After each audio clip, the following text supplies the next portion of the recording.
boleh sama-sama mengikuti ibadah sekolah minggu. Adik-adik, hari yang spesial pada hari ini kita boleh merayakan, boleh sama-sama memperingati hari kematian Tuhan kita Yesus Kristus. Dia yang boleh mati menyelamatkan semua kita dari belenggu dosa. Mari adik-adik kita masuk pada saat ini dalam ibadah. Kita siapkan hati kita untuk masuk dalam hadiratnya kita saat ini.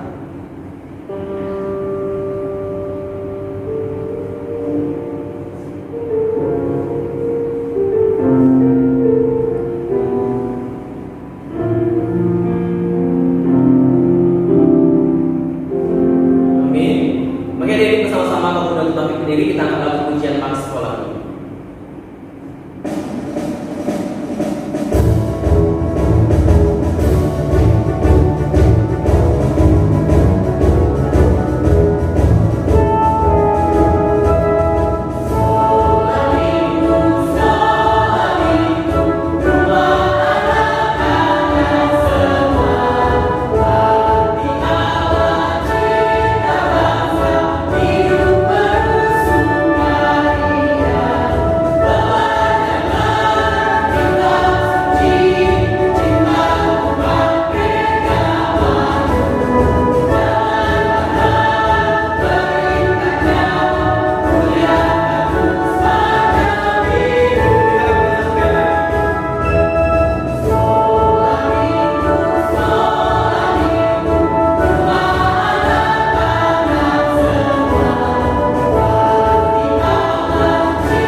Apa kabarnya? Pastinya luar biasa baik.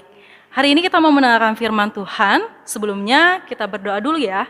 Mari kita lipat tangan, tutup matanya dan tundukkan kepala. Kita berdoa.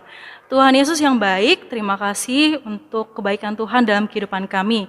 Saat ini Tuhan, kami anak-anak-Mu mau mendengarkan firman Tuhan. Engkau berkati agar firman ini dapat kami mengerti dan kami lakukan dalam kehidupan kami. Dalam nama Tuhan Yesus kami bersyukur dan berdoa. Haleluya, amin. Nah adik-adik, firman hari ini tentang salib Yesus. Salib Yesus, apa sih yang terpikir di benak adik-adik tentang salib Yesus? Mungkin bagi adik-adik, ada yang tahu ya, mungkin salib itu kayak tanda tambah dalam matematika. Atau mungkin salib itu kayak yang hiasan di dinding rumah atau di dinding gereja. Banyak ya, macam-macam pendapat adik-adik tentang salib Yesus. Nah kakak mau kasih tahu nih, salib Yesus sendiri itu adalah bentuk pengorbanan Tuhan Yesus di atas kayu salib untuk menebus dosa-dosa kita umat manusia. Nah adik-adik ada satu cerita nih, seorang anak yang sering kali menangis karena diejek teman-teman sekelasnya. Nah ia merasa malu dan sedih karena fisiknya dikata-katain, fisiknya yang gendut, ompong, pesek dan sebagainya. Nah pernah nggak adik-adik mengalami hal seperti ini? Atau mungkin pernah nggak adik-adik melihat temannya diejek? Mungkin pernah ya adik-adik, beberapa dari adik-adik sekalian melihat kejadian yang seperti ini. Lalu, apakah adik-adik senang kalau ada temannya yang diejek? Atau mungkin adik-adik senang nggak kalau adik-adik diejek sama teman-temannya? Pastinya enggak ya. Nah adik-adik tahu nggak sih kalau Tuhan Yesus juga pernah diejek? Nah penasaran? Kita simak dulu video yang satu ini ya. Malam itu Yesus ditangkap. Para prajurit membawanya kepada Kayafas. Mereka mencari kesaksian palsu terhadap Yesus.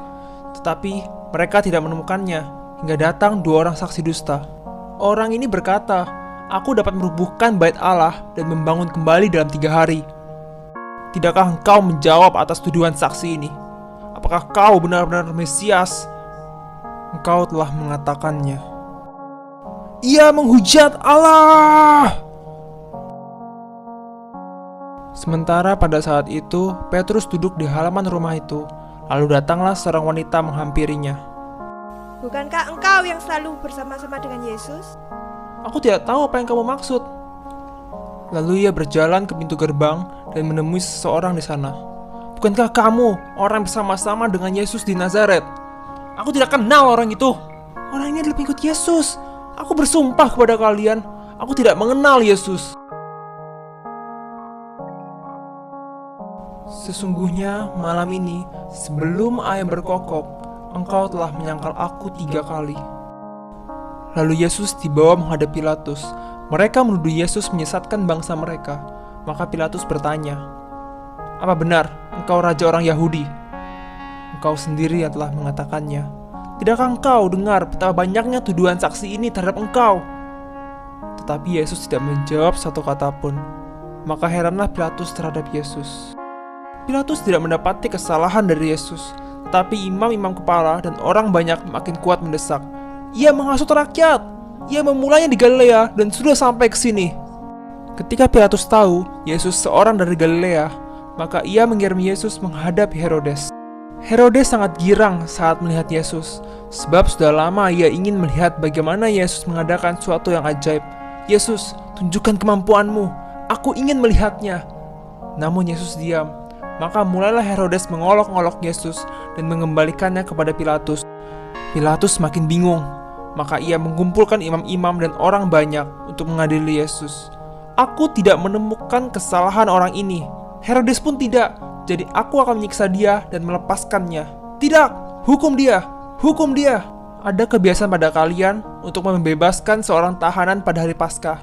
Aku akan melepaskannya.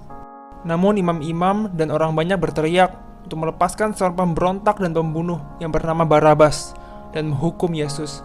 "Enyahkanlah dia, lepaskan Barabas bagi kami. Salibkan dia, salibkan dia." Kejahatan apa yang dilakukan orang ini? Jika engkau membebaskan dia, engkau bukanlah sahabat Kaisar. Orang yang menganggap dirinya raja, ia melawan Kaisar. Maka mulailah timbul kekacauan, sehingga Pilatus mengambil air dan membasuh tangannya di hadapan orang banyak dan berkata, "Aku tidak bersalah atas darah orang ini. Itu urusan kamu sendiri."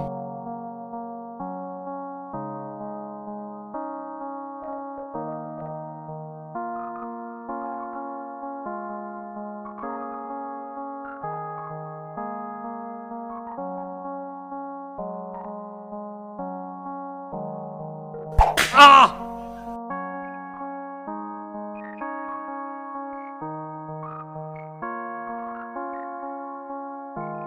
Ah! Ah! Cepat cari orang yang akan membantunya. Siapa dia? Kamu, cepat ke sini. Saya tidak bersalah. Angkat salib ini dan bantu dia dalam perjalanan.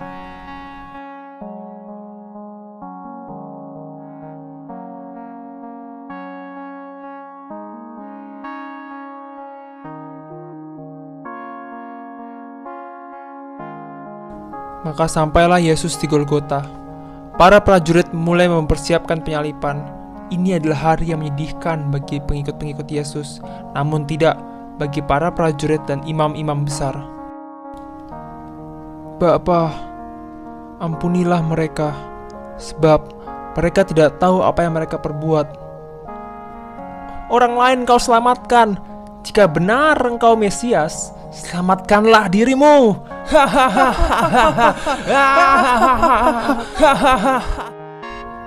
Bukankah engkau Kristus? Selamatkanlah dirimu dan kami. Tidakkah engkau takut? Kita memang selayaknya dihukum, tetapi orang ini tidak bersalah. Yesus, ingatlah akan aku apabila kau datang sebagai Raja. Sesungguhnya hari ini juga engkau akan bersama dengan aku dalam Firdaus.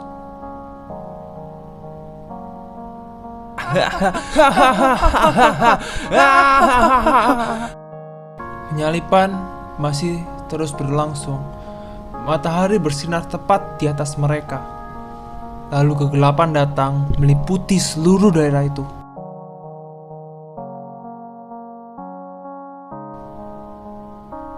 Allahku, Allahku, mengapa engkau meninggalkan aku?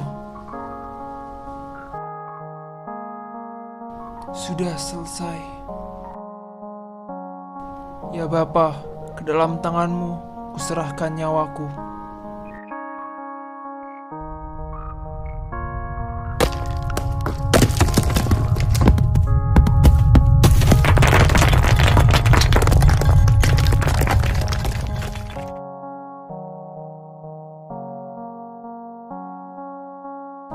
Sungguh orang ini anak Allah. Nah, adik-adik, tadi udah lihat kan videonya bagaimana Tuhan Yesus dikhianati murid-muridnya. Ada orang yang tidak senang dengan Tuhan Yesus. Mereka iri melihat Tuhan Yesus disenangi dan diikuti banyak orang. Nah, ketika ada kesempatan untuk menangkap Tuhan Yesus, mereka sangat senang sekali. Tuhan Yesus diejek, dicaci maki, dia dihina, dipukul, bahkan mereka menghukum Tuhan Yesus dengan hukuman salib. Tuhan Yesus yang pada waktu itu sudah kesakitan nih, tubuhnya udah luka-luka, dipaksa lagi memikul kayu yang berat untuk dibawa sambil berjalan ke Bukit Golgota. Bahkan ketika Tuhan Yesus yang sudah disalibkan pada waktu itu pun masih diolok-olok dan diejek-ejek ya. Tetapi apakah Tuhan Yesus membalasnya? Tidak, Tuhan Yesus malah mendoakan mereka loh. Tuhan Yesus berkata, Bapa ampunilah mereka. Nah, mengapa Tuhan Yesus mau melakukan semuanya itu adik-adik? Cuma satu jawabannya, bahwa Tuhan Yesus cinta kamu. Tuhan Yesus cinta kita semua. Tuhan Yesus mencintai semua orang, baik yang baik maupun yang jahat. Yesus mau mati bagi semua orang yang berdosa supaya mereka juga selamat. Nah, lantas apa yang harus adik-adik lakukan? Cuma satu, adik-adik harus taat. Taat kepada orang tua, taat kepada guru sekolah minggu, taat kepada aturan Tuhan Yesus. Nah, cuman itu yang perlu adik-adik lakukan, oke? Nah, janji untuk menjadi anak-anak yang taat. Oke, nah hari ini firman Tuhan udah selesai, kita tutup dengan doa, mari kita berdoa. Terima kasih Tuhan Yesus untuk firman yang Tuhan boleh ajarkan hari ini. Biarlah Tuhan kami boleh menjadi anak-anak yang taat, karena Tuhan Yesus telah berkorban bagi kami di atas kayu salib. Biarlah Tuhan kami boleh menjadi anak-anak yang takut akan Tuhan Yesus, menaati orang tua, menaati guru-guru sekolah minggu, menaati kakak kami atau abang kami. Biarlah Tuhan boleh memberkati kami menjadi anak-anak yang semakin mengenal Tuhan Yesus. Terima kasih Tuhan Yesus untuk berkat-Mu. Biarlah firman ini boleh kami lakukan dalam kehidupan kami sehari-hari. Hanya di dalam nama Tuhan Yesus kami bersyukur dan berdoa. Haleluya, yang percaya katakan amin. Yesus yang menyembuhkan, Yesus yang menyucikan, dan Yesus juga yang Maha Kuasa. Mari kita angkat lagu pujian Yesus yang Maha Kuasa.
Damai sejahtera dari Allah Bapa, kasih sayang Tuhan Yesus Kristus, persekutuan dalam Roh Kudus kiranya memberkati kita mulai hari ini, besok bahkan sampai selama-lamanya.